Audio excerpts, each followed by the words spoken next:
as Meg said, the topic for today would be cybersecurity for EveryDev. EveryDev is not actually a word, but it's actually you can say an expression to represent the developers of every domain. Like you can be a Python developer, you can be a software developer of any kind, like web developer, app developer, iOS app developer.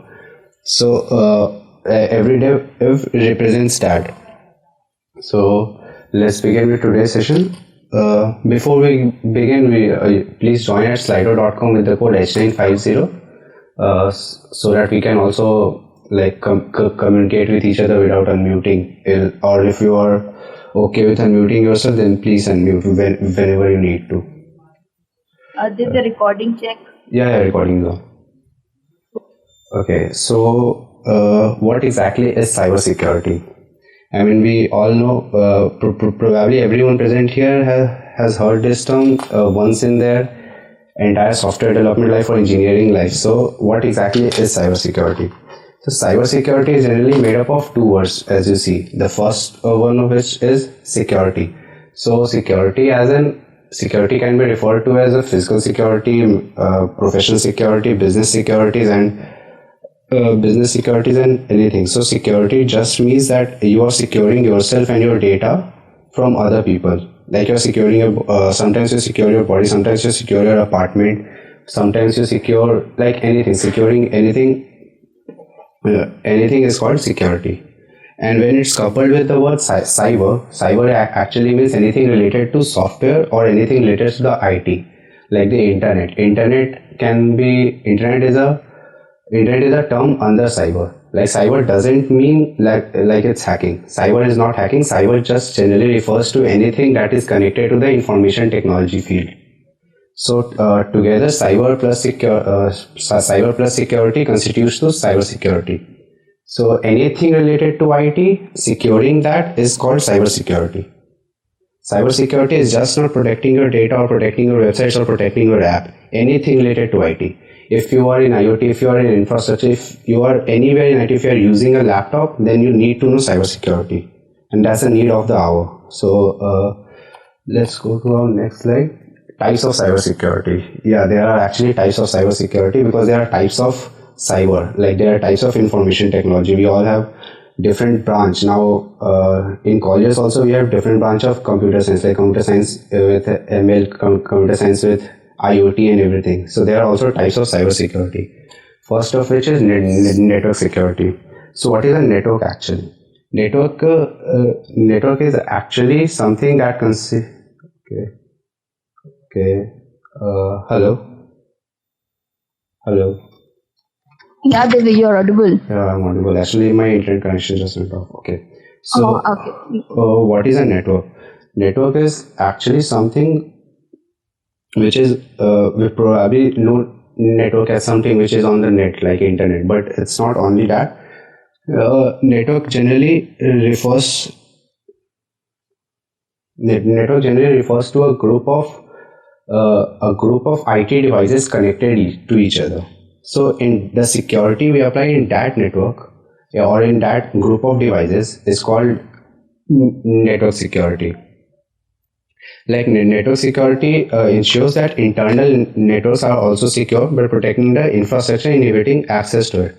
Like if you want to communicate with someone and you send a TCP packet, TCP is transfer control protocol. You send a TCP packet to them. Like when we chat on WhatsApp, when we chat on Discord, we share a server, and there is a network between each of us. So to secure that chat and that communication, we use network security. The second of which is a cloud security. Cloud is a preferably newer term. Like cloud security is a preferably newer field in the cyber security, because cloud is comparatively newer to every other kinds of infrastructure we have had before it. So we generally think that cloud is like more vulnerable to security defaults because it's newer or because it's not on a physical server. Actually, cloud is on a physical server, but hypothetically it's not. So we all think that it's not secure, but it is. It is. Like cloud security is more secure than physical security, we can say that. So People tend to believe that data is more secure stored in physical servers and systems you own and control, but that's not the case. It has also proven to cloud security that control does not mean security. Accessibility matters more than physical location of your data. Like data on cloud is more accessible or just when compared to physical network. So so cloud is actually more secure, but then also we need security, because when there are people who are building the cloud, there are also people who are trying to break it. So if we are talking about cloud, we also need cloud security to prevent hackers or breakers or crackers to like just swap in your data and like do anything they want with the cloud. The third of it is IoT security, Internet of Things security. So Internet of Things, generally everything the Internet of Things is a hardware thing, but it's not. Internet of Things, like there are many things connected to the internet, and as we grow, as we move rapidly to the future, we are connecting more and more things to the internet. So as long as we do that, we need IoT security too. So IoT generally refers to a critical cyber physical systems. Like again, cyber physical system means the physical systems which are connected to information technology.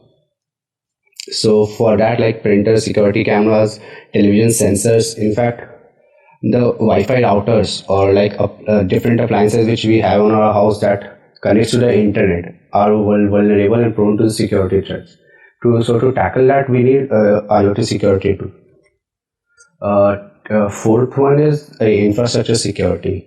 Infrastructure generally refers to the like how you build a system. Like there are different types of system we use in our daily lives, like electrical facilities, hospital facilities, and electrical facilities, hospital facilities, and like a water pipeline and everything. So in coming days, these all are like shifting to a network only. Like infrastructure security will be connected to the network security in coming days. Like if infrastructure security will be connected to the network security in coming days. So to prevent that, like to secure that, to secure our infrastructure in which we live in, to secure our houses and all the systems that we use, we need infrastructure security for that. And last but not the least, with which we developers should be concerned about, is application security. Like every one of these security types of cyber security methods are connected to an application. Like we have applications for everything. So application security is something that we all should be aware of. Like all developers must be aware of. May it be web developers, app developers, or Python developers, as I said before. Application security is a must, and it's the most important type of cyber security method for now. Okay. What is hacking actually? The GIF that we see here is the first thing that comes to our mind, or like most of the times when we use the word hacking. But what exactly is this? This is nothing but a C matrix. Like if I open my terminal and type a command, C matrix, sorry, yeah, so this was the thing that was going there. Okay, it's not hacking, it's nothing. Like when I started hacking, I used to fool people saying that see, I am transferring network packets from my computer to this computer, and that like I'm stealing data and everything, but this is not hacking. Okay,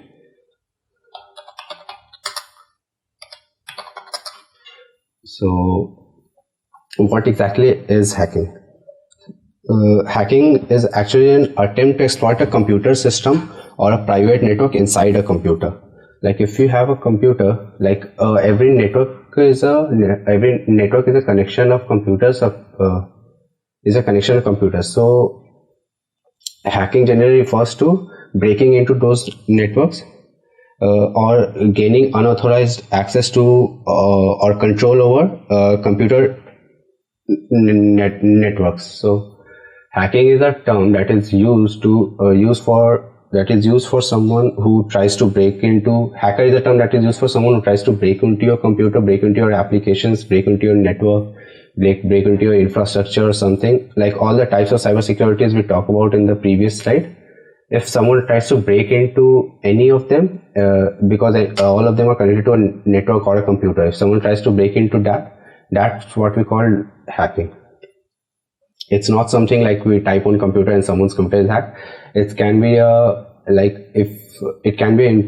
even if you get a key from somewhere and open a locker of someone, then you are hacking their locker. Like that's a method that's called social engineering. That's a cybersecurity threat. Like gaining things, like gaining information that you shouldn't be aware of. Even if a hacker tries to know your birth date, like your birth date can prove very useful in breaking to your computer networks or your application or something. So so hacking does not always refers to something happening like geeky stuff. Like this is not hacking. This is absolutely not hacking. This is just a C matrix based on the video animation from the movie Matrix. Okay.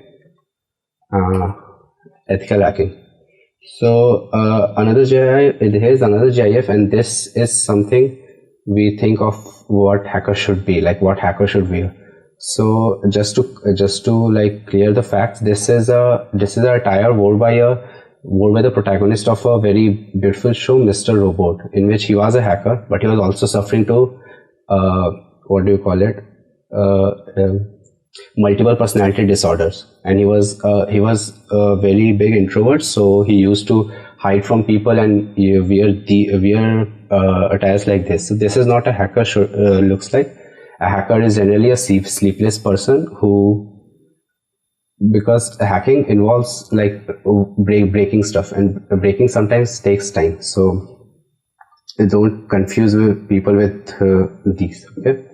So the topic for the slide is ethical hacking.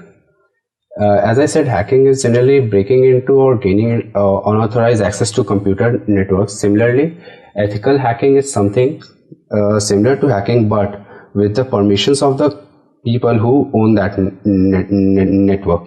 Okay, like if someone is there and he wants to check if the website is vulnerable or not, so he will call the hacker who does only ethical hacking. The people who do these types of hacking are called white hat hackers or white hat hackers. Okay, so he will call the white hat hacker and ask him if he can break into his system or not. Like he will provide him with sufficient data that should be that if there is a vulnerability, it should be fine for an ethical hacker to break into his system. So ethical hacking generally refers to ethical hacking is actually a practice followed by many software developer companies to ensure that their applications are safe, that their infrastructure is safe, that the network is unbreakable, that no one can gain unauthorized access to them. There are many ethical hacking programs running all over the country. Some of the like huge ethical hacking programs include the program run by Netflix on Bugcrowd, and then there is also Paytm and everything. So like ethical hacking is actually a job. Ethical hacker actually does a job which is a very, like, mostly in coming days everything is being automated, so it is foreseen that ethical hacking will not be extinct, but it will reduce by a very large number. Okay, so as I said, ethical hacking is a broader term that includes all hacking methods. The goal of ethical hacking is still to identify vulnerabilities and fix them before they can be exploited by criminals. Okay, so ethical hacker is not a criminal. Ethical hacker does not do any kind of stuff out of his bounds or out of law. He is a employee appointed by a company to break into their systems with authorized access and everything. And the second term that we generally come across in ethical during hacking is penetration testing. So what is penetration testing? Penetration testing we can call a subdomain of ethical hacking. Like ethical hacking does not generally refers to penetration testing. Penetration testing is a subdomain of ethical hacking in which an ethical hacker mimics a cyber criminal and see if he can break into if we can break into that, what do you call it, a network and application or anything that he is appointed to do.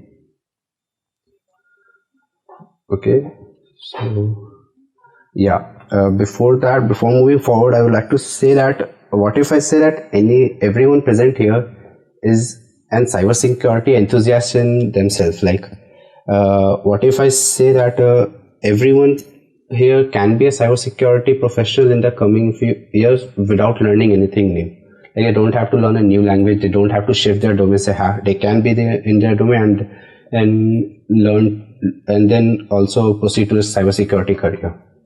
Yeah, that's your expression, or maybe it isn't, because if you are I don't know if you already know this, but if it is, then let me tell you how. Before that, I would like you all to go to slido.com and vote for this poll over there. Like, which of these programming language are you accustomed to? You can also choose multiple options. So please go and vote. We will be waiting for 2 minutes before, so that everyone does it.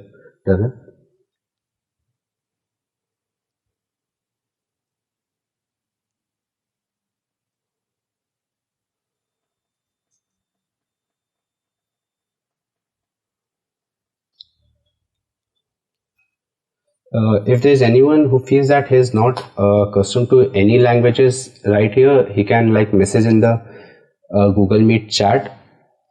Like, if he feels that he doesn't know these languages, if there is anyone, any of these languages. Okay, so 19 people have voted, and we can see that. Yeah, okay, we have a message. Arindam goes shell scripting. No, I mean, if you are not accustomed to any of these languages, like if you are accustomed to even one of them, then just vote. Even one of them is fine.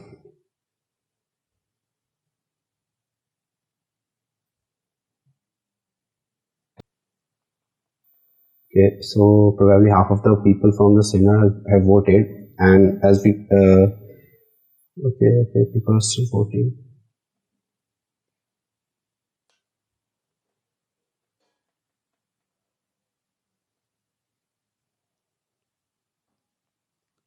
So the point of this is, like, every one of you, I can see that most of you are like accustomed with C or Python. JavaScript still has a lower value, but if you like, as you increase and as your knowledge increases, you will see that JavaScript is also an important language, and you will like learn it also. So C and C, so we can see that C++ and Python, like every one of you knows C++ or Python, C++ or Python. So coming to the point, like as I said, there must be like every other domain, there must be few programming languages that we need for cybersecurity. Okay, so which programming languages we need and why? So the first one of them is obviously Python. Why Python?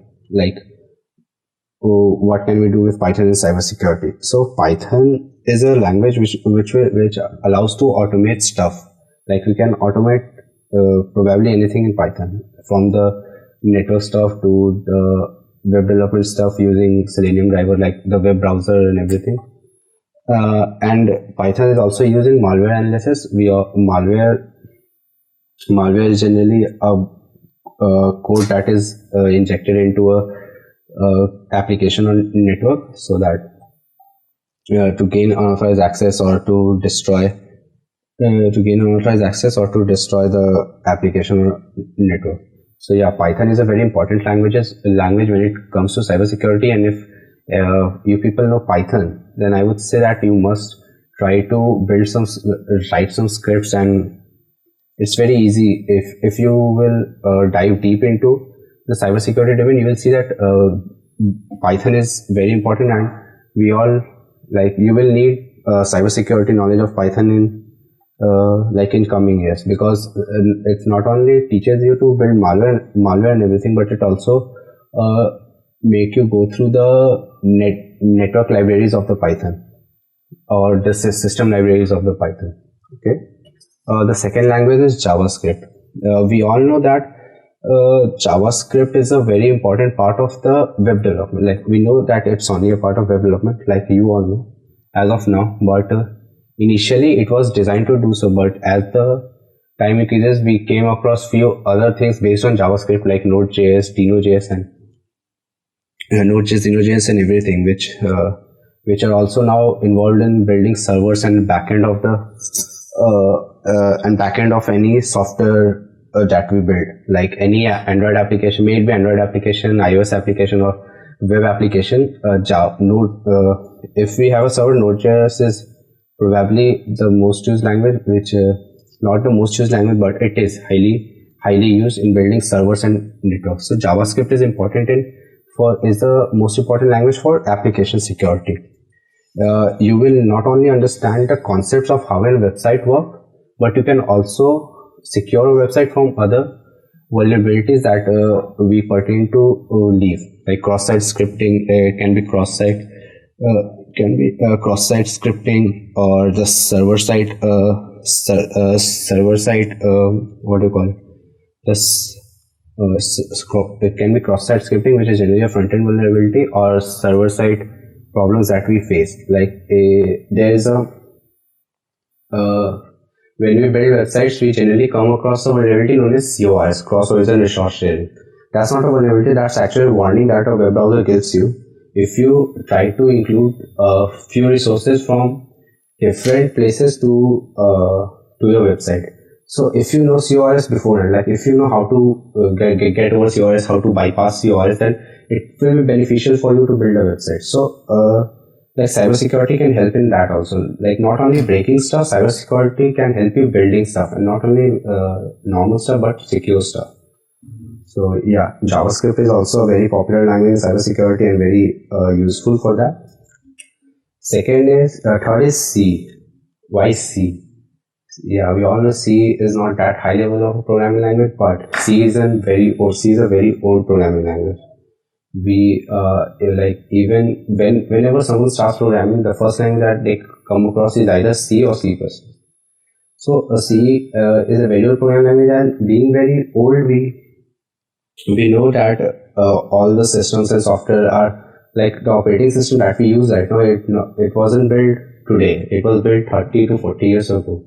So for that, the language used was C. So most 95% of the system of processes that we use now are probably built on the C programming language. So the knowledge of C will help you to, like if you are a good programmer in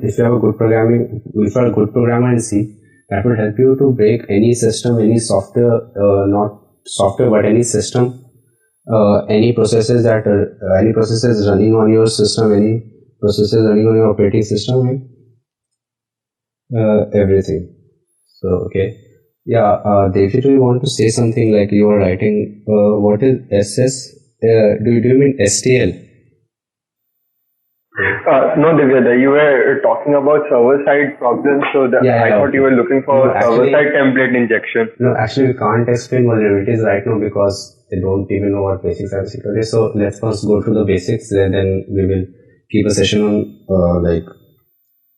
different vulnerabilities too.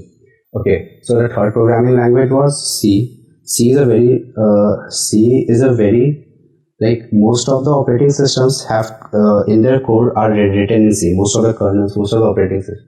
So C can be used to break into any operating system, break into any break into any system, not only operating system, any hardware system, or everything.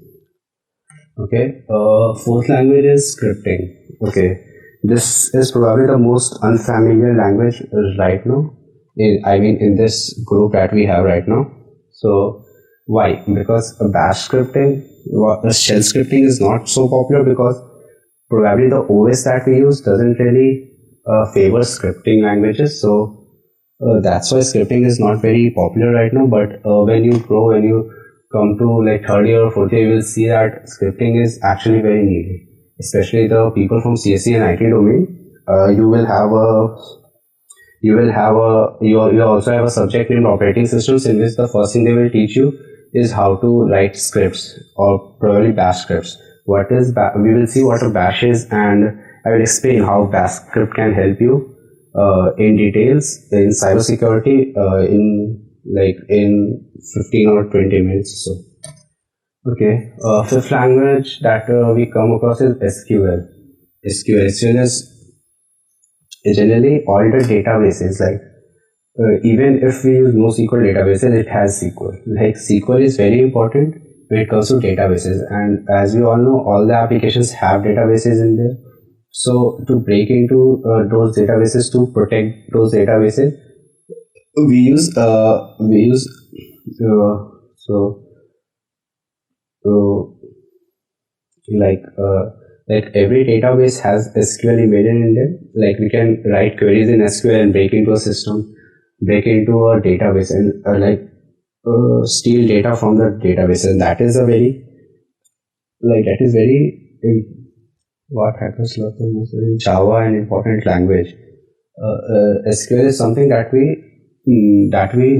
all need. At some point of life, we all come across databases and we all know what an SQL is. So as we all know SQL, and that is also a very important language in cybersecurity. Sixth, this is probably the most unfamiliar language here. Like Bash script is still known by some people, but assembly language is a language that is the closest to hardware. Like it's the last stage of a human readable programming language. After this you can't read what the compiler interprets and everything. So assembly language also very important due to, obviously, because being so close to the hardware systems and system softwares. Okay, let us proceed further. But why though? Yeah, why? Okay, these all are important languages, and this is cybersecurity, and this is everything. So, but why? Why for developers? Why actually for developers? So as we see here, these programming languages, most of these are related to developers. Like JavaScript is a very important language for any developer. Python, Python and JavaScript, they both are they have a sea of libraries, frameworks, and everything. So we can write I think we can write front end, back end, both in Python and JavaScript, and then also deploy them using these languages on. So that's why these two are very important, and every developer actually knows cybersecurity to some extent, but they don't just realize it. Because knowing these languages and few libraries of these languages, few methods that they follow are actually the content of cybersecurity. And if they realize it, it will help you in SDLC, like software development lifecycle. When you develop a software to the point to deploy it, cybersecurity is a very essential thing to know. And if you know the basic things about cybersecurity, you would be able to develop a very secure, safe, and also very sound software in terms of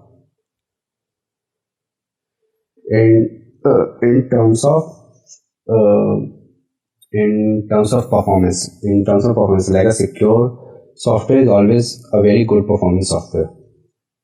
Okay, but why especially for developers? Yeah, why especially for developers? It can be, I know that cybersecurity, every common person who uses internet should know cybersecurity, but why only for developers? So not only does this helps you in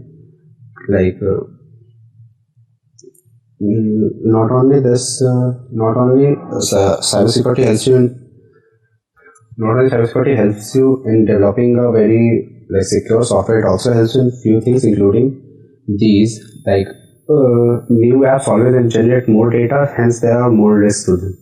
So if you know few cybersecurity techniques, you can secure a database, and you can do it it's very easy to secure a database. To secure a database to some extent, you can't fully secure, there will always be people who will, if you're building stuff, then they will be thinking about breaking stuff. So but yeah, you can use traditional methods to block few inferences that happen. So that's one point. Second is companies. Basically, companies or communities need security by design. if you design a software first, they would look for the security, because there's no point designing a very hefty software and then losing everything, every data in your code to some small vulnerability. So security by design is security by design is actually a very favorable method when it comes to companies, when it comes to developing a software. Okay, make educated decisions trade-offs. Like if you know a bit of cybersecurity, you won't do few trivial mistakes. Like you won't select a bad language, you won't select a bad framework or bad library just to make your software look good. You will always see the cybersecurity point of view, and it would be very easy, because you only have to know basic cybersecurity techniques to see if that software or if that library is good for you. Okay, integrating crypto components help. Obviously, crypto components means like you are encrypting the stuff you have. Like if you are making communication between few, if you are making communication between networks and everything, so the packets you send or the things you do are generally encrypted. Okay, so crypto components actually helps in like making a software very secure. Okay. So this was all of the basics of cybersecurity, like why every developer needs it and what should you learn to know basics of cybersecurity. So if there is any question that you want to ask and you're feeling like this person from Blade Runner, you can like log into Slido.com and ask them. Okay, what was that console you used for C-Matrix? That's called console. Okay, so I think this is Devjit who is answering questions. Thank you, Devjit. Okay, are there any other questions right now related to cybersecurity and not that console or C-Matrix? You can also unmute yourself if you are not comfortable with Slido.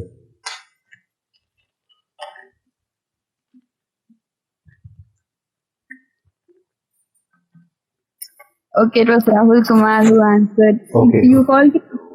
Okay. Sorry. Okay. Yeah. So it was Rahul Kumar who answered. Yeah, actually that console was default console you get in KDE. Okay, how to begin cybersecurity. In KDE or desktop environment, or like I'm using Manjaro right now. I'm using Manjaro with KDE. So that was the default console. I hope it's fine and number. Okay, how to begin with cybersecurity. Okay, the first thing you need to learn, like beginning with cybersecurity is very easy. You just you need to know few networking concepts. Like for beginner, I'm talking. You need to know few networking concepts and any Linux distro that you and any one of your choice, like basically Kali or. Basically, Kali is preferred in cybersecurity, but you can also get it in tools that you use in Kali in any other distro, so it's fine. And to begin, like the first, I'm interested in preparing for CSOP. Okay. Divya, there's a question in the chat as well. It says, is reviewing assembly code after application a good practice? Okay, before that, I would like to know who asked this question, like anyone interested in preparing for CSOP? Hello, I actually asked that question. My name is Shantan Mundar, so I asked that.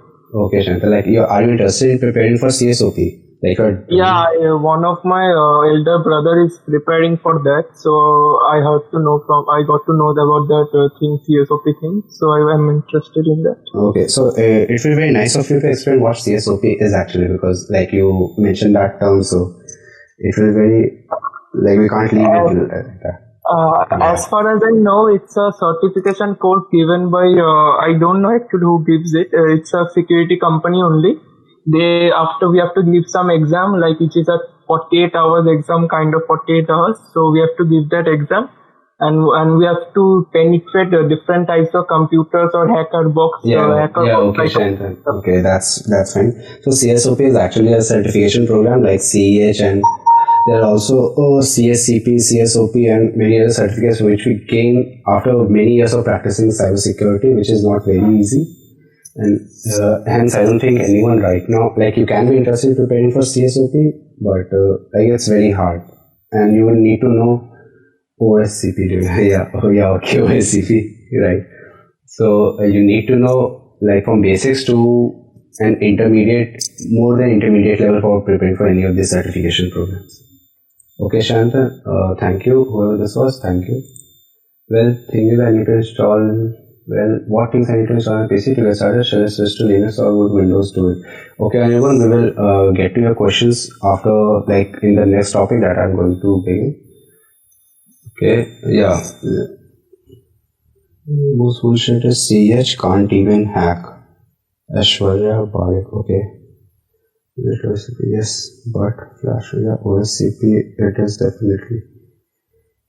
Is reviewing assembly code after, so we have a question in chat box that says, is reviewing assembly code after application a good practice?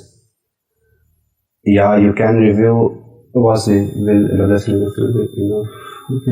yeah, you can review assembly code, but like, assembly code is not always readable, and it depends on the different operating systems you are using. Okay, so you can, if you have the time, you can review assembly code of application. I won't say it is a very good practice because it's very time exhaustive, but you can review it. Okay, so is cryptography part of, yeah, obviously cryptography is part of cybersecurity. In previous slide we see that last point was we saw that last point was integrating crypto components health. So integrating crypto components always helps with your software because we create a very secure pipeline for any communication that happens between the server or the client side. So yeah, cryptography is also a very important part of cybersecurity. And for cryptography, the languages, there are many methods which we will be looking at in our further sessions. Okay, there is another question: how to learn process that you can recover from understanding cybersecurity. So there is something like how to learn assembly code.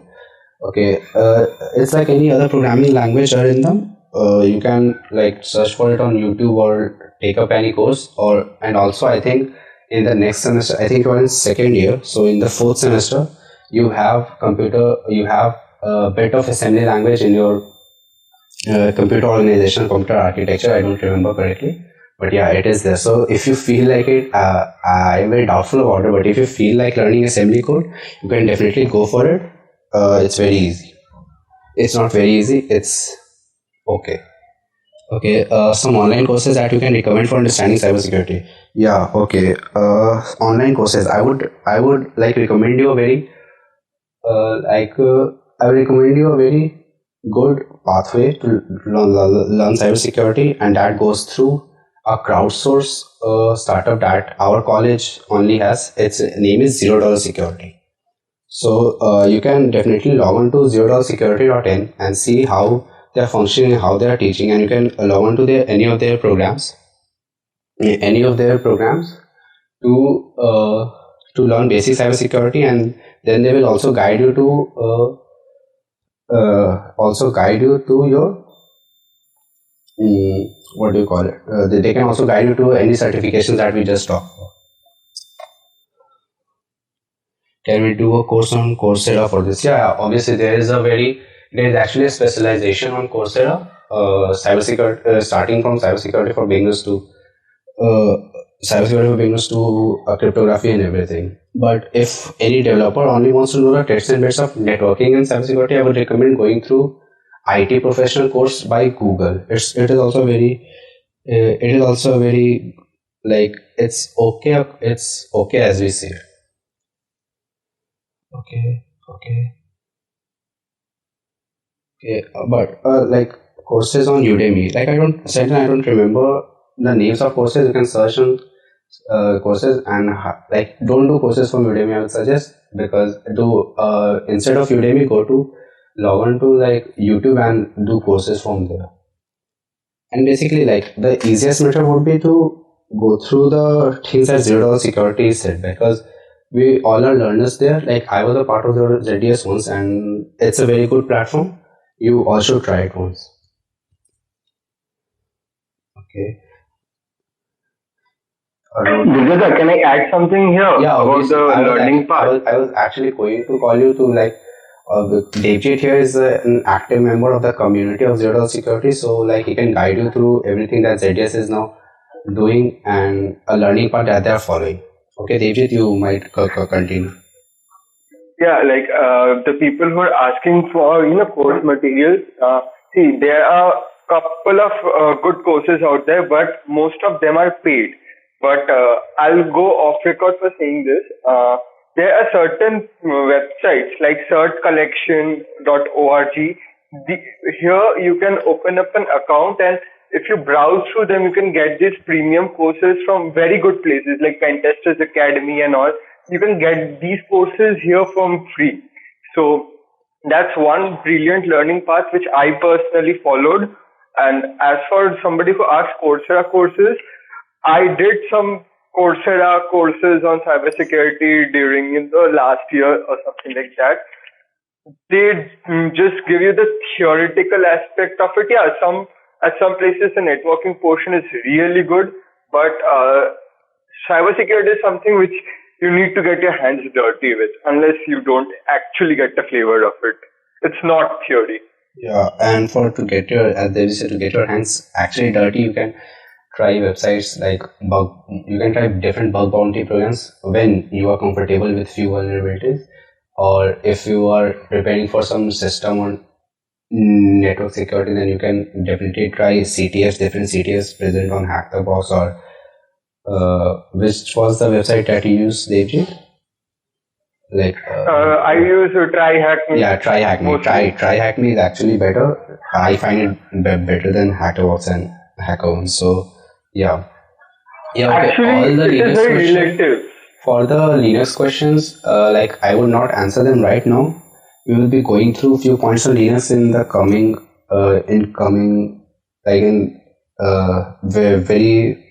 very soon. So that time you will all get your doubts cleared. Okay. So is there any other doubt from cybersecurity, like the basic cybersecurity things, or DEFCON papers are a bit advanced? Okay. How much time did it take to get a good hold on CS? Yeah, I won't say I have a good hold on CS right now. Like if you people who have a good hold on CS go for the CH or OSCP exams, and I'm not comfortable with any of that. So I even after doing cybersecurity for now 1.5 years now, I don't have a good hold on CS. So yeah, you can definitely be good at basics and try to or maybe find vulnerabilities, but good hold is actually something that in cybersecurity for which you will need time. Okay, so if there are no other questions, we will proceed.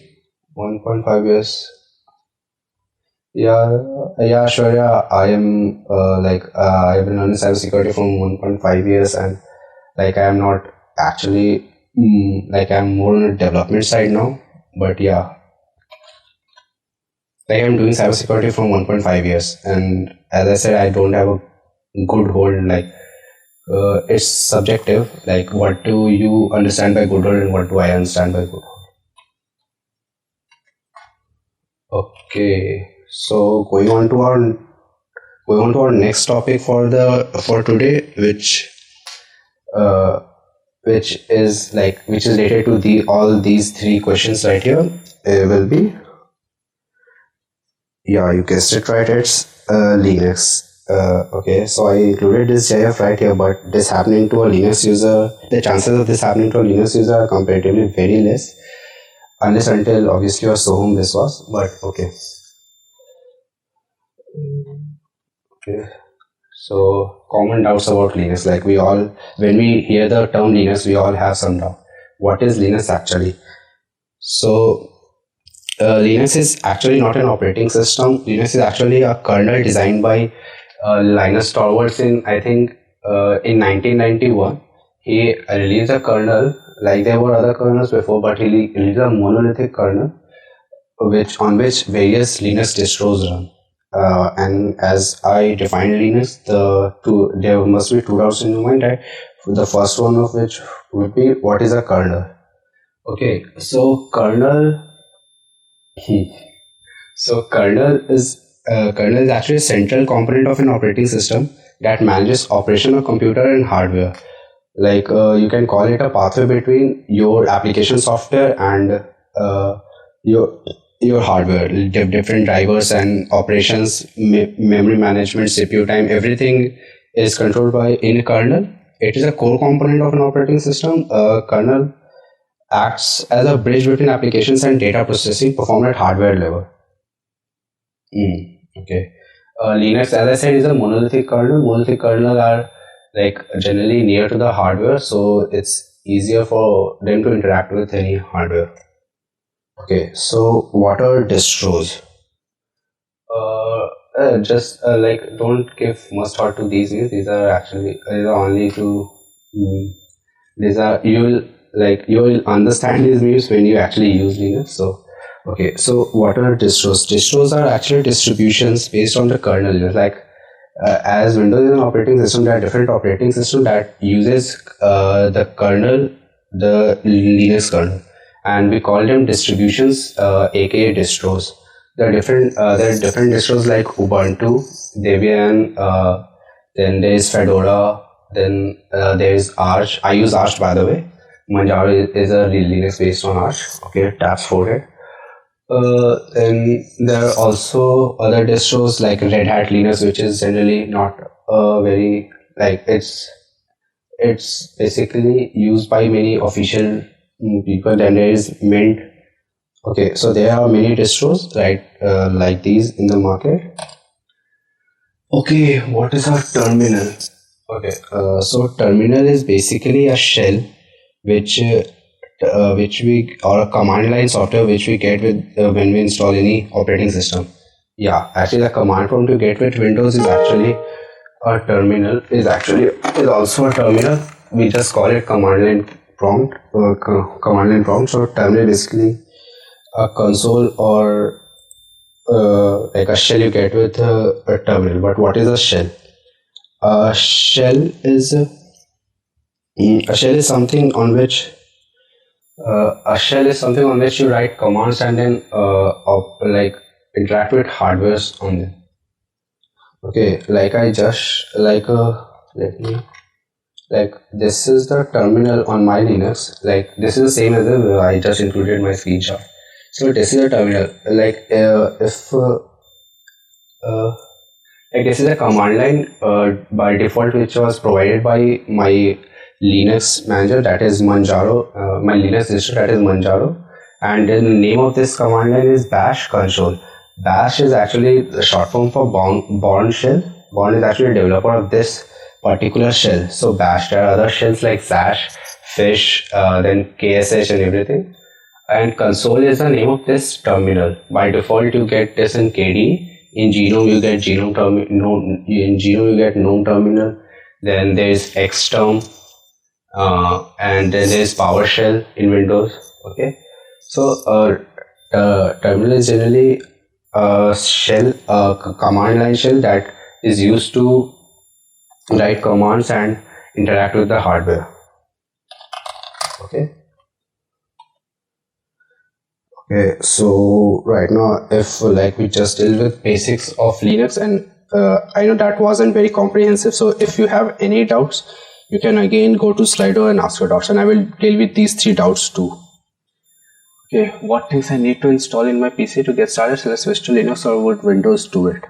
You should obviously switch to Linux. I am not saying because of Windows, but you should obviously switch to Linux at least for your whole engineering term, and you will generally you will feel the difference between Linux and Windows. Okay. WSL Linux will be enough. I would prefer using WSL because it's only for the person who wrote this. I won't prefer WSL Linux. Yeah, okay, that will be enough for cybersecurity, but A full-fledged Linux is actually something that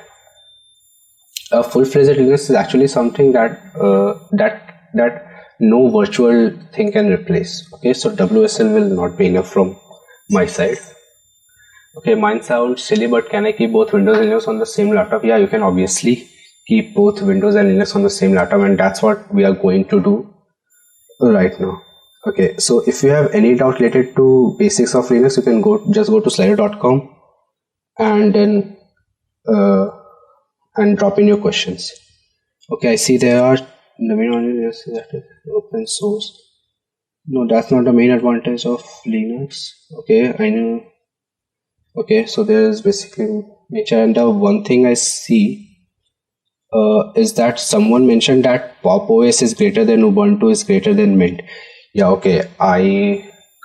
So Pop OS and Ubuntu and Mint are different distros, and the only thing Pop OS is better in respect to Ubuntu is the NVIDIA drivers. But now, if you are having NVIDIA drivers, you can also install Ubuntu, and it will be just fine. The 20.04 version is actually very good considering this. So yeah, for beginners or for all developers right here, I would suggest that Ubuntu is the best distro for you right now, and no questions asked.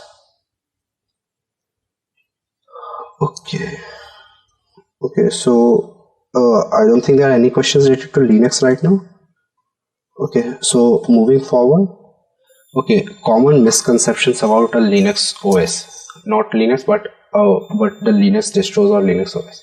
The first one of them is Linux is a command line OS. Okay, the second is Linux is for geeks only. The third is Linux is not compatible with apps and softwares. Fourth is difficult to maintain and no tech support, and fifth is poor hardware compatibility. Okay, so I would like every one of you in the seminar to, if your doubts or misconceptions are not dealt with here, you can just go to Slido and write them. After dealing with all these 5, I will go through your doubts also. Okay, so when anyone comes to me and say any of these 5 things, I just react to them with this, like, yeah, please, that's not true. Any of those things we saw earlier is not true. The first one of which was Linux is a command line OS. Okay, so Linux is not a command line OS. It was the command line OS like 2 decades back. It has only command line, so that was a thing before even we were born. So that's not the thing right now. Linux is perfectly coupled with GUI, and by GUI I mean like the best GUI you can get. You can also customize it. You can customize it, and you can do Unix is command line OS, DOS is you can do anything like you do in Windows, and there are many Linux distros that are very near to the Windows GUI. Okay, Linux is for geeks only. That largely depends on what do you mean by a geek, because as I have seen at many official places also, Linux is widely used, and there are several distros. Like Linux has distros for everything, for cybersecurity, for development, for application development, for official work, like for kids and everything. Like Linux has distros for everything. So yeah, that depends on what do you mean by a geek.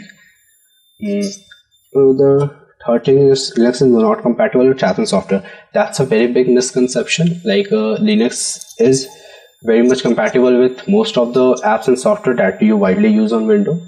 And if there is any that is not compatible with Linux, not compatible, then there is a very similar alternative for Linux too. Like the Adobe softwares are not very compatible with the Linux, so we have GIMP, graphical image manipulation program, which is very similar to Photoshop. Not that powerful, but yeah, it is very similar. Then we have Inkscape, or we can use we all can use Figma. At end of the day, we all use Figma. So yeah, there is that. The fourth point was difficult to maintain and no tech support. This here right also is very wrong. Like difficult to maintain, it's not difficult to maintain. It's actually easier than most of the OSs that you use right now. Linux is something that needs very low maintenance, and like you can run for months without updating. Then no tech support. Actually, Linux is an open source program, so it has the highest tech support possible.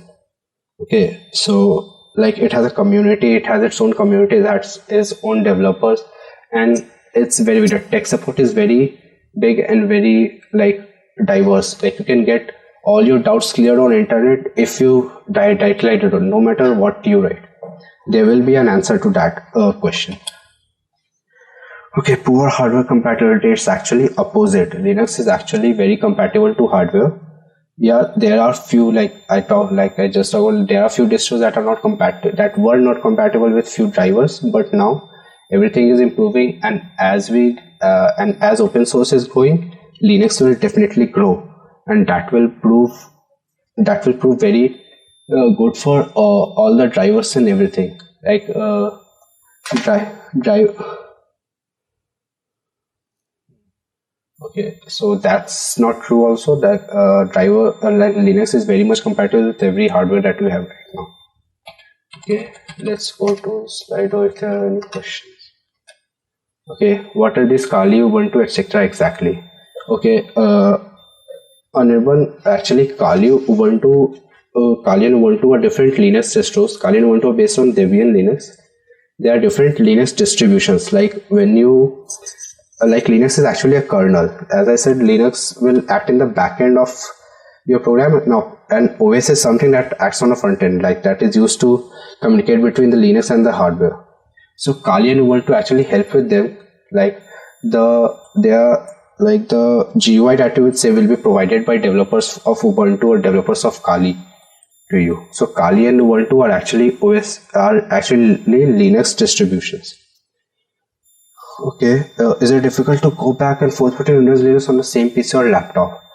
Okay, there are few methods. There are few methods to install Linux and Windows together. One of them is virtualization, and then second is dual booting. Once I explain that how these two are done, we will go back to this question. Okay, what is pen testing? As I explained, pen testing is a subdomain of ethical hacking. Like ethical hacker generally test some. Isn't Ubuntu test some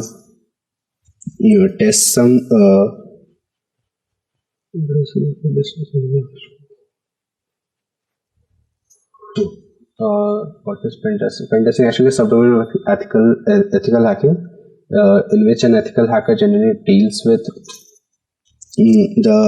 generally tests any softwares or applications by trying to gain unauthorized access or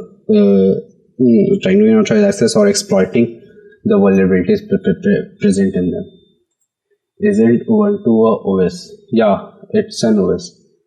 It's when Ubuntu as a distro coupled with a Linux kernel is an OS. So yeah, Ubuntu is an OS. That's what I'm telling that.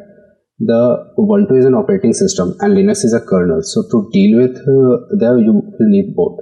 So Ubuntu when coupled with a Linux kernel, so Ubuntu is a distribution when coupled with a Linux kernel constitutes an operating system, a very good operating system actually.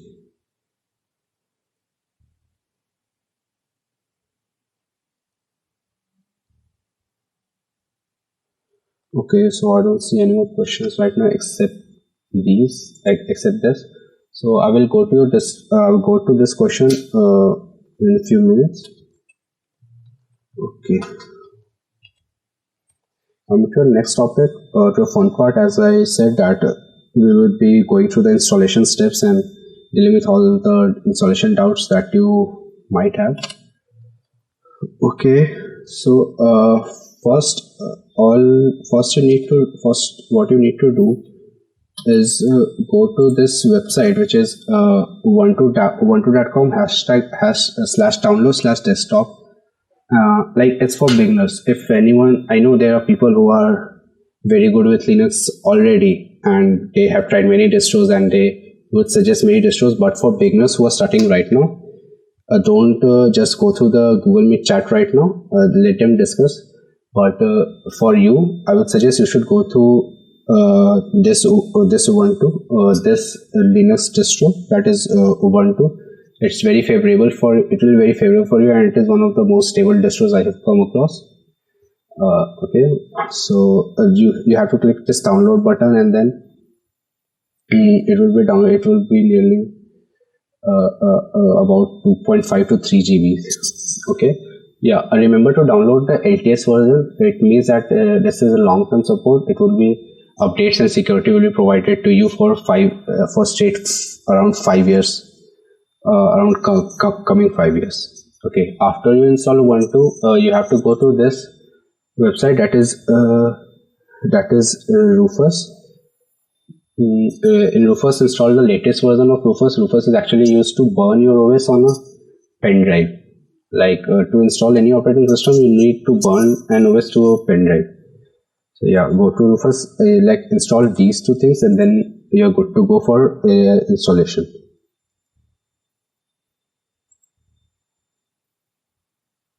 Okay,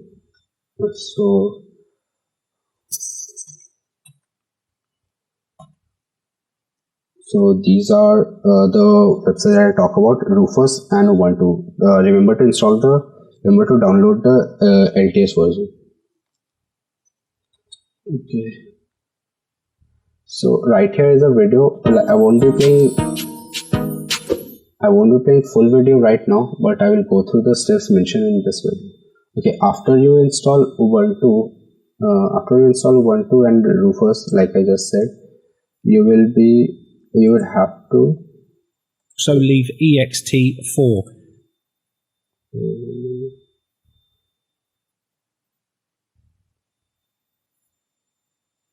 Okay, after you install Ubuntu and Rufus, you will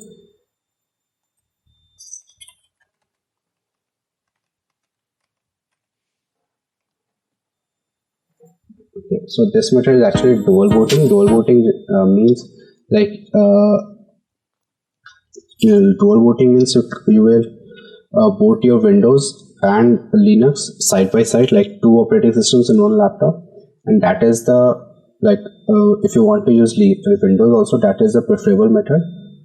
Okay, to do that you would have to download the Ubuntu iOS file and the Rufus, and then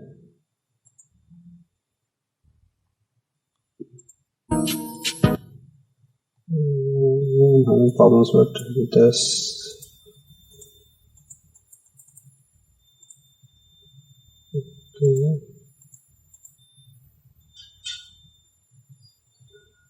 Okay, wait. Open this.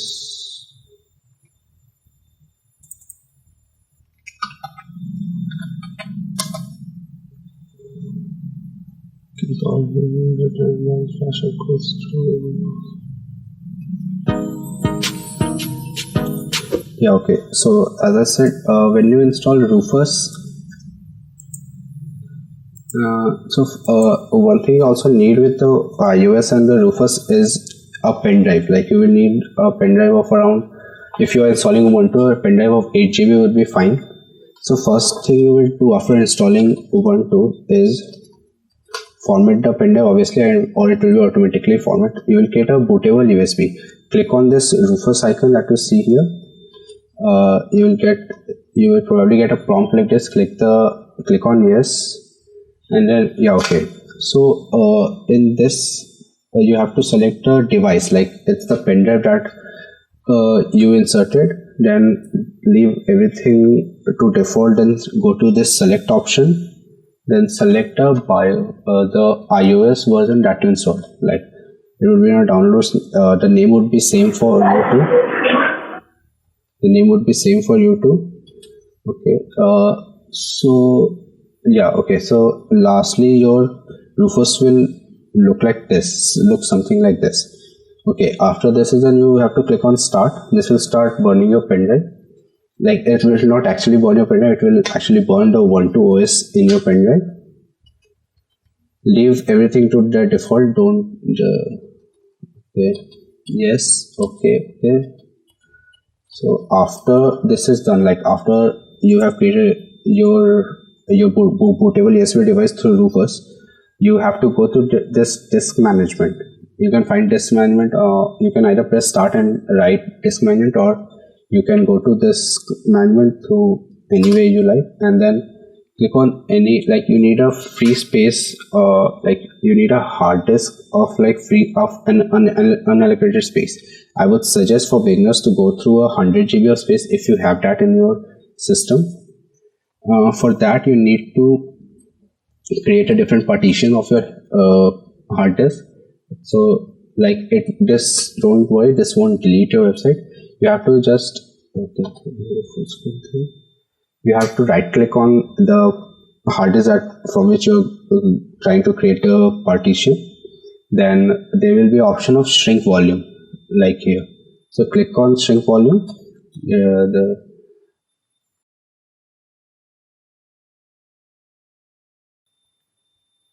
Click on shrink volume. In this amount you type 102400. That would be 100 GB of space for you. Then after that new partition will be visible. New partition will be visible here with 100 GB of space on that. Then after you have created a bootable USB and you have created a bootable an unallocated partition like this, you need to restart your laptop. And okay, so you all are using different laptops here. Okay, so after when the restart is done and the your logo of your laptop provider appears on the screen, you have to press the button that would lead you to the one-time boot menu or the BIOS menu. So for different systems, these buttons are different. So you have to Google it, like for your system, which will be the one-time boot menu button. Okay, it will be one of the function keys like F1 or F2 or F12 basically. So when you go to one-time boot menu, it will be something like this, and it won't be something like this. It's like, this is not a normal boot manager that we get here. So just select you will get a pen drive listed in your one-time boot menu. Select that pen drive, and then this will open. This is called a grub. Okay, so from here select Ubuntu, then no, just this thing will continue for a minute. Okay, then okay, this will be the first screen you will get after you click on Ubuntu. Click on try Ubuntu for now, and you will see if it's compatible to your OS. Then there will be an option to install Ubuntu. First click on try Ubuntu and see if everything is working fine, then only proceed with the installation. After clicking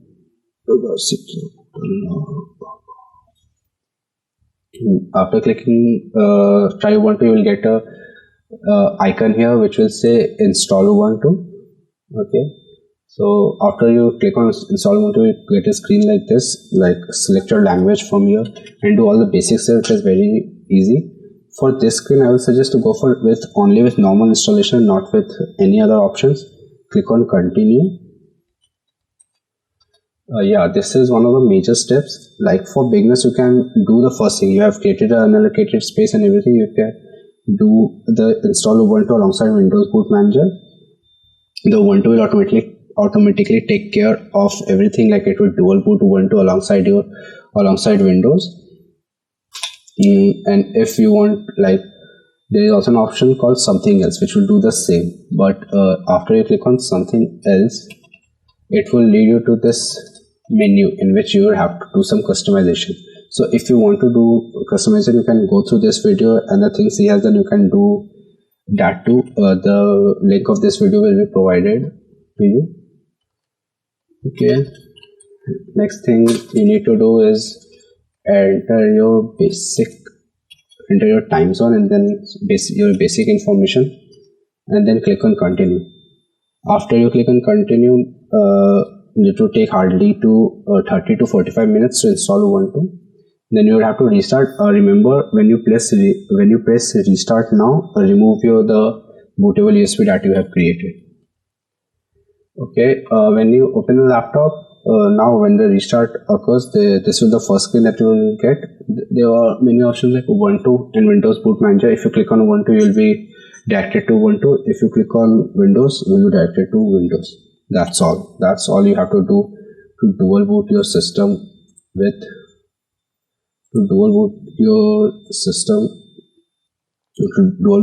with Windows and Ubuntu.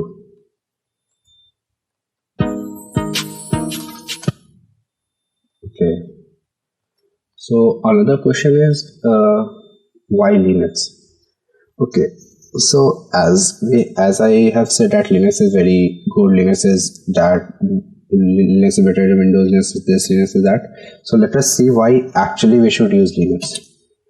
Yeah, for the aesthetics, yeah, obviously for the aesthetics, like the things you can do with the Linux desktop environment, which you might have seen in chats. They were talking about few desktop environments like i3, KDE, and everything. So these are all our desktop environments, which are nothing but what you see when you open a laptop. That's what the desktop environment is. You can customize your desktop environment to look anything like these. All are applied themes and then few default customizations. Like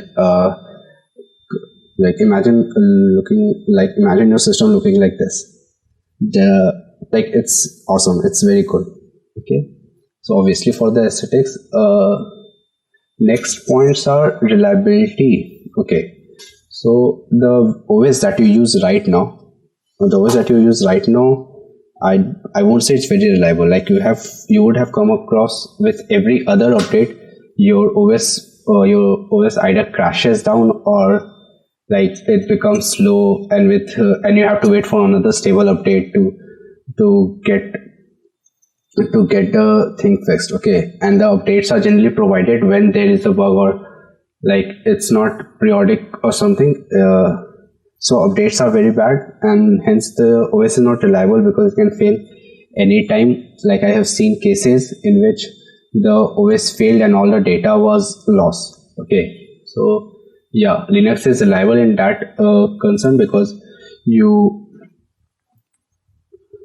this is reliable in Linux will be reliable in that concern because you will have reliability with your data. Like even if the Linux crashes, you can restore your data, and I can assure you won't lose any data for the first thing. Like my Ubuntu crashed few weeks ago, and none of my data was lost. Okay, so yeah, Linux is very reliable in that concern. Second, it has a better community support. Obviously, I talk about that Linux is all built by open source contributors, and the contributors are only increasing. So when coming to a community support, Linux has a far better community support than any other OS right there. Okay, software updates and privacy. The Linux software updates are very periodic, and the security updates are also very good. They won't hamper anything with your. They don't mess with your OS.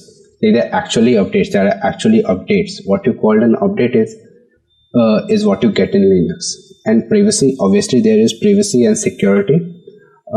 There is also a myth that Linux is virus free. Linux is actually not virus free, but there are very less viruses as compared to any other OS, because of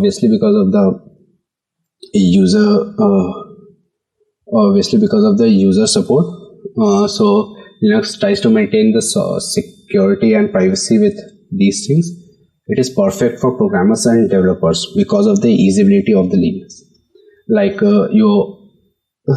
from compiling a program to developing a software to testing a software, like from testing to deployment, Linux helps you in everything. And the terminal that we were talking about helps you automate every step in a software development lifecycle. So yeah, Linux is a perfect environment for programmers and developers. Customizable. Coming to the customizations, not only the GUI that we saw in the previous slide, Like, obviously we can customize our GUIs like this with the themes and other extensions, but we can also customize our processes. We can also manage memory like we want to. Like, it's customizable. You can also customize the terminal which you are using. Okay, like the default terminal does not look like this. I have customized my terminal. Okay, if you can add aliases, you can also add few other things. So this is actually Bash, and Zash is very user interactive, as you can see. But I have implemented all the methods that we use in Zash in Bash. Okay, the people who know a bit of Linux and Zash and Bash will understand that what has been done here. So yeah, Linux is very customizable too. Okay, I will just leave this here because like I can also see in the chat option. Yeah, these are few things that we consider while switching to Linux. And I would suggest every programmer or developer to switch to Linux right now if they already have it. Okay, so time for some polling. Like, will you ditch your old OS now and shift to a Linux distro after everything? Yeah, Retro, OMG in Zash is awesome, but like you can also implement the functions that it provides in Bash too. So that's not a very like, yeah, it's awesome. Zash is awesome. I have used Zash too, but yeah, as you saw that I have customized my Bash as Zash.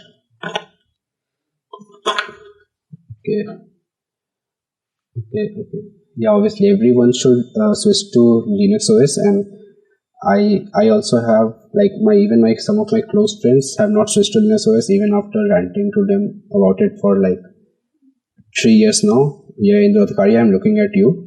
So yeah, switch to Linux OS right now if you already have it. Okay, we have some. Yeah, I said that. How does terminal automate the SDLC process? The first one, is it difficult to go back and forth between as I said that if you dual boot your system and you open one operating system, then you won't be able to go back to another operating system without restarting your laptop or PC. So, but in Linux, you have an advantage that you can access the files present on Windows using Linux. So that is an advantage. But if you do virtualization, it's very easy. If you have the required hardware and everything, you can obviously go for virtualization. But yeah, you can do anything you do on Windows on Linux except the gaming part. But gaming is also coming to Linux very soon. Hopefully with the user experience will be good too. Like Linux is kernel of Ubuntu. Linux kernel of Ubuntu. No, Linux is not a kernel of Ubuntu.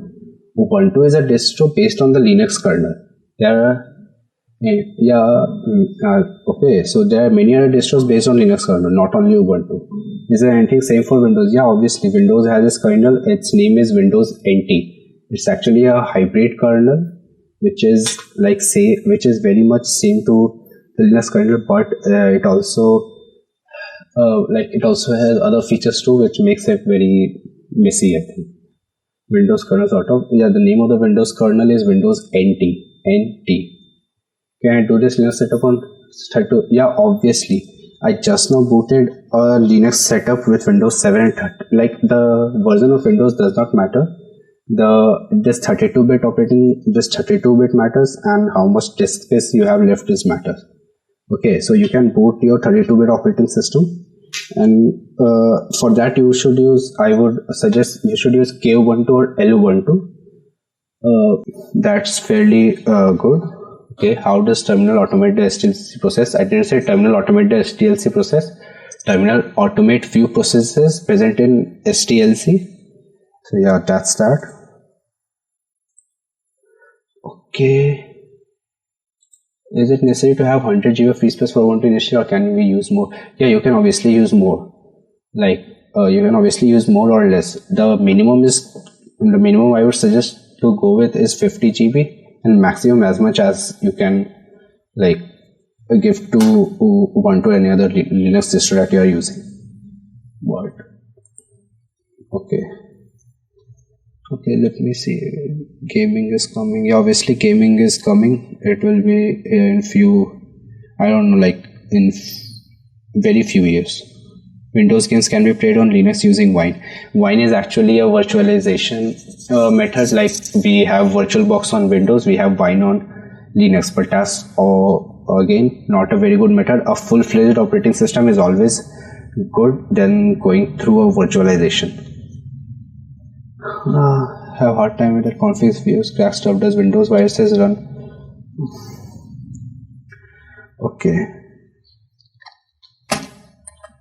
Okay, so we are actually at the conclusion of our seminar, Linux for Cybersecurity. Okay, so the Linux for cyber, as we all know, that Linux is comparatively like closer to hardware and all the operating systems. So Linux is obviously better for cybersecurity. We get fairly awesome tools in Linux to like deal with cybersecurity. Even terminal is a very good tool to scan networks and everything. Also like the servers, like the online servers or the cloud, many of their CMs, configuration managers, are based on Linux nodes. So for that they are actually command line, so you need to have a good grip on terminal before using anything. So yeah, Linux is very important for cybersecurity. Linux is actually an integral part of cybersecurity. Without Linux, it will be very hard for you to do cybersecurity. Windows is also very good for pen testing, but again, you will need Linux too. Okay, and Linux for DevOps. As I said, many of the cloud systems and many of the servers that are hosted on the internet are based on the Linux systems and will continue to do so in the future too. So yeah, we need Linux in DevOps too. DevOps is actually what you do when you deploy your software or anything on the system, or actually automate stuff. So yeah, DevOps actually creates a pipeline in which you can like perform development operations or automate them. So yeah, Linux is important for cybersecurity and DevOps. So with this, I conclude this session. And if you have any questions, feel free to write them on the Slido, or you can unmute yourself or write in the Meet chat box. Okay.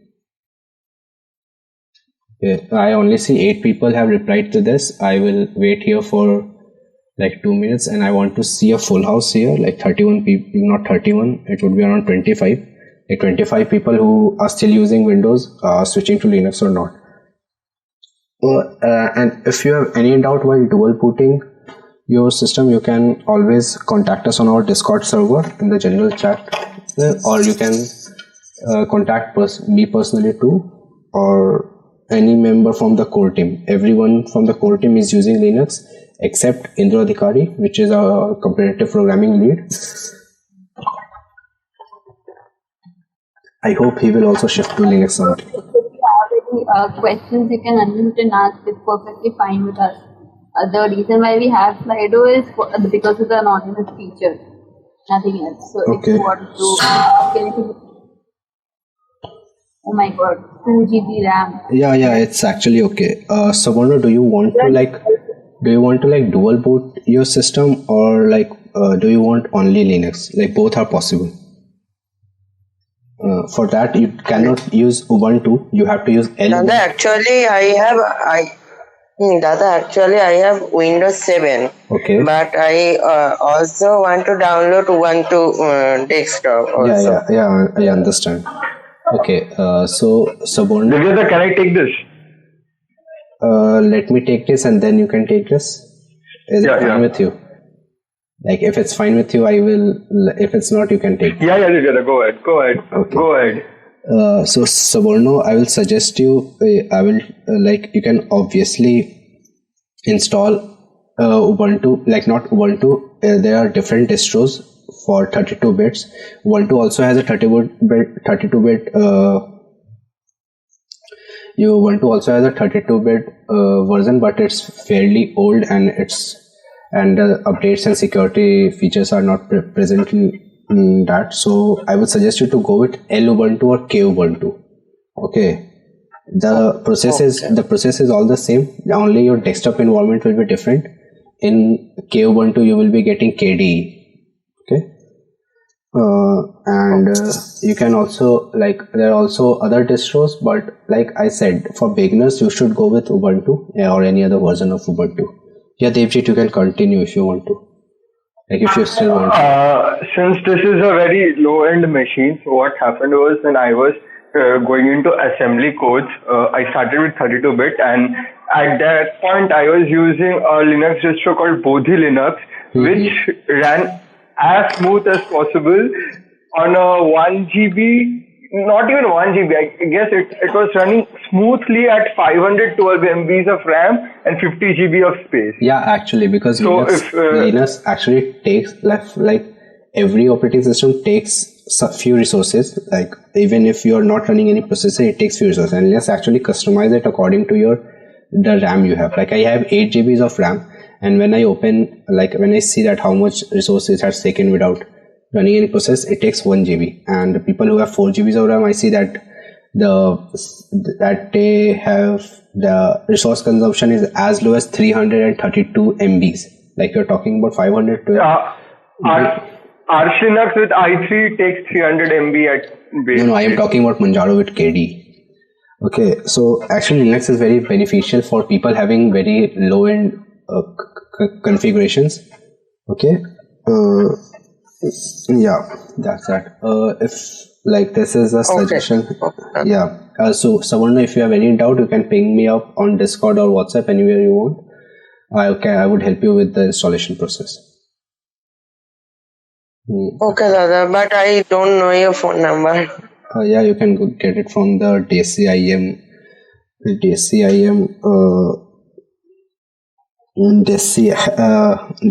group, and I'm also writing it on the chat box.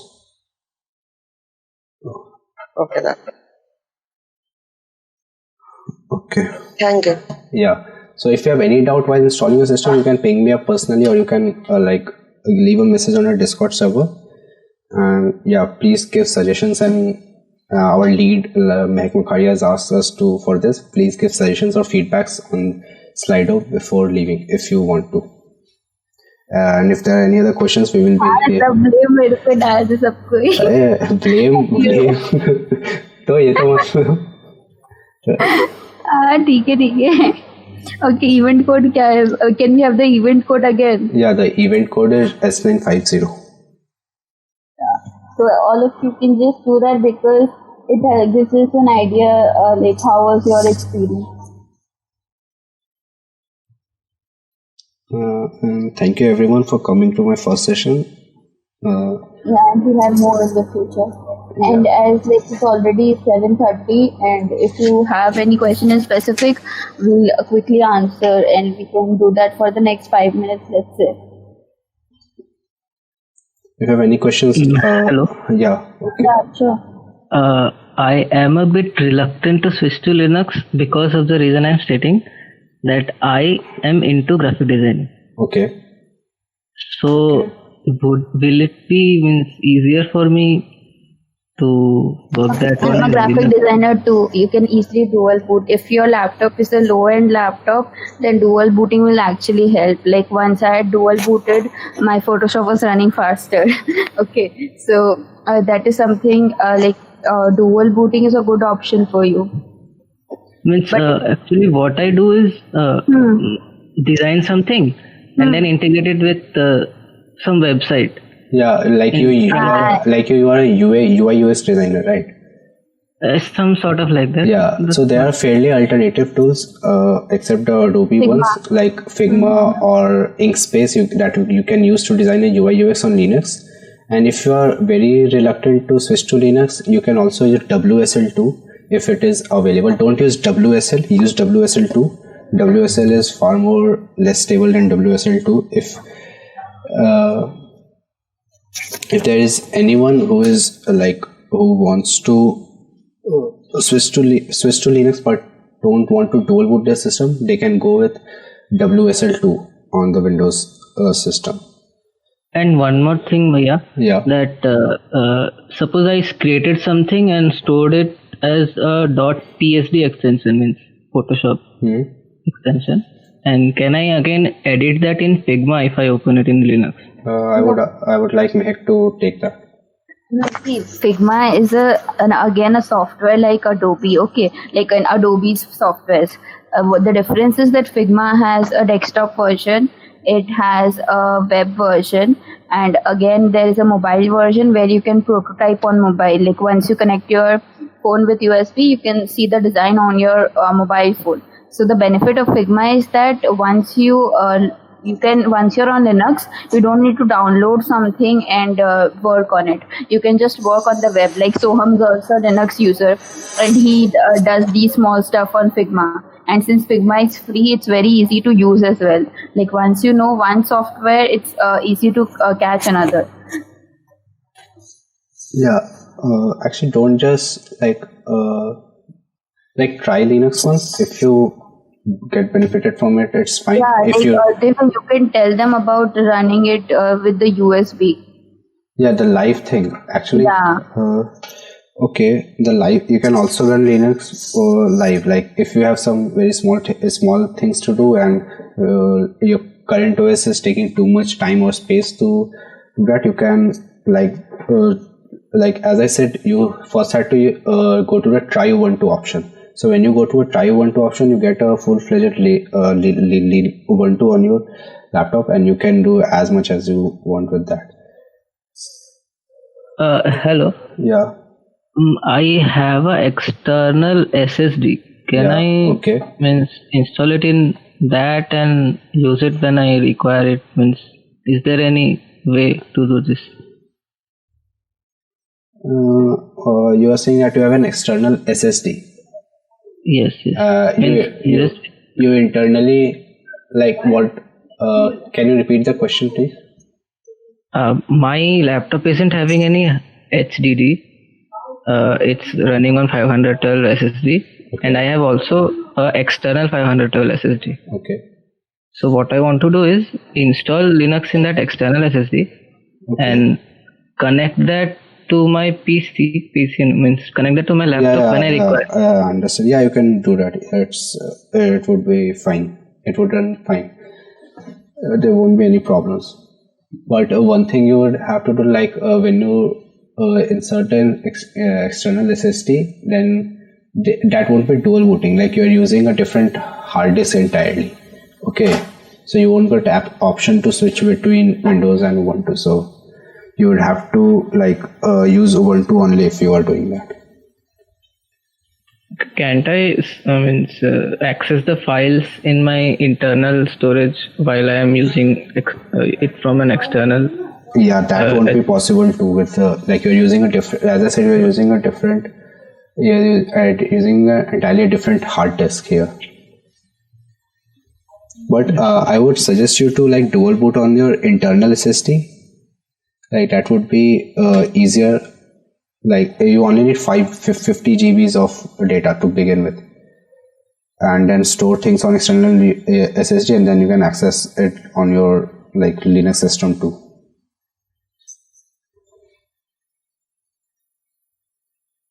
Divya, we didn't mention that about persistent pen drives, like those who have a low spec configurations, they can even go for live USB versions of Linux distros. I just did.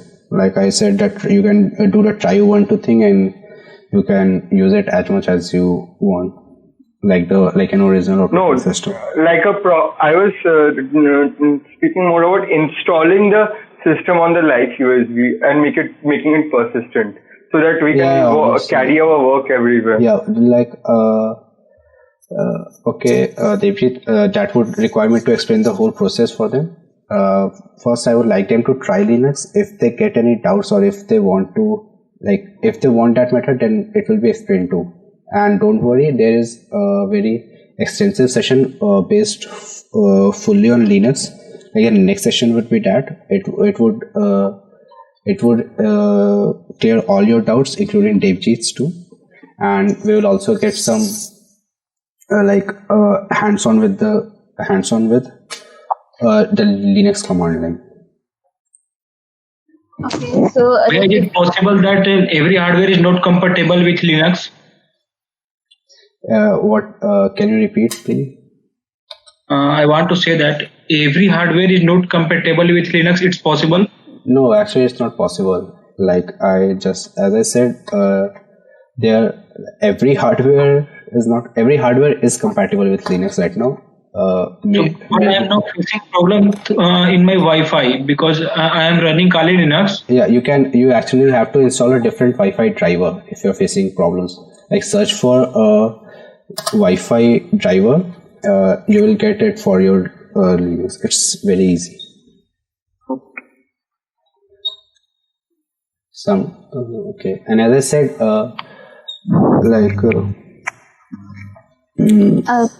one thing here is if you all have any kind of suggestions for the future sessions, like you want to do this hands-on or there is something that you're curious about this topic, you can let us know that as well, so that we might cover it whenever possible.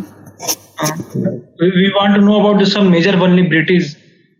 Yeah, obviously. Yeah, that's in line. That's definitely something that we'll be covering. Okay.